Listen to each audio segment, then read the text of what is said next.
Here I have VIVO V29, and today I'm going to show you how to perform factory reset operation on this device.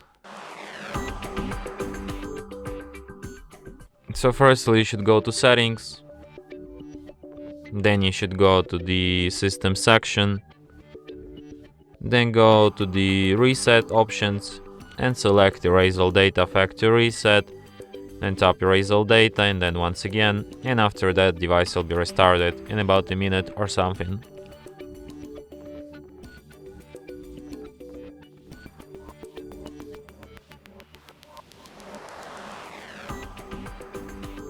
And that's it.